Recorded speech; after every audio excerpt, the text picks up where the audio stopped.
नमस्कार केमन आছেন সবাই চলে এসেছি নতুন একটি ভিডিও নিয়ে।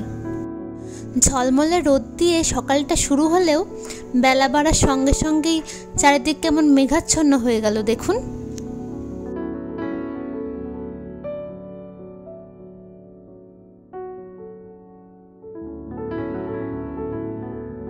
আপনারা তো জানেনই মহারাষ্ট্রে বর্ষা একটু বেশিই হয়। ওই দেখুন বলতে বলতে আবার বৃষ্টিও শুরু হয়ে গিয়েছে। জুলাই আগস্ট মাসে তো টানা বৃষ্টি হয়েছেই, এখনো টুকটাক বৃষ্টি লেগেই আছে। বৃষ্টির দিনে তাই ভাবলাম গরম গরম একটু ইলিশ ভাপা দিয়ে ভাত খাওয়া যাক।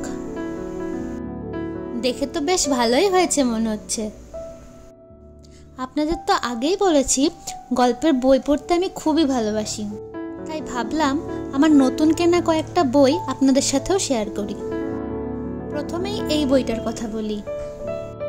বইটির প্রচ্ছদটা দেখুন কি সুন্দর, একদম নজরকাড়া।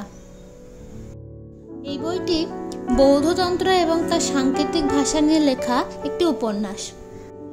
আমার পড়া হয়ে গেছে, আপনারাও চাইলে পড়ে দেখতে পারেন, বেশ ভালোই।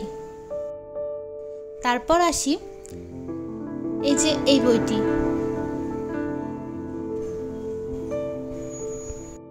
আমার প্রিয় একজন লেখিকার বই। এই গল্পটাও বেশ আকর্ষণীয়।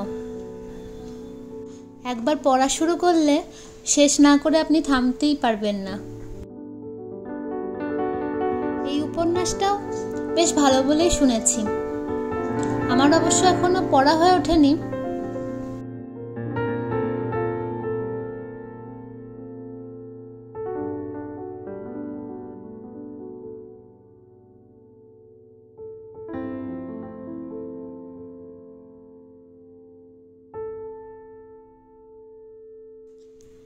এই উপন্যাসটিও একটু অন্যরকম ভালোবাসার উপন্যাস,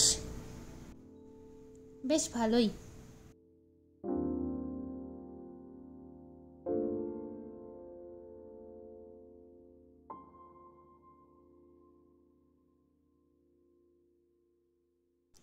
এরপরে যে বইটির কথা বলবো তার লেখক আপামর বাঙালির খুব প্রিয় একজন মানুষ। এই যে সত্যজিৎ রায়ের লেখা গল্প 101 এই বইটি।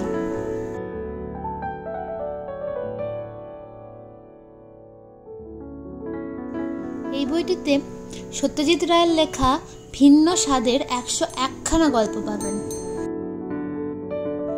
আসুন সূচিপত্রটা একটু দেখা যাক।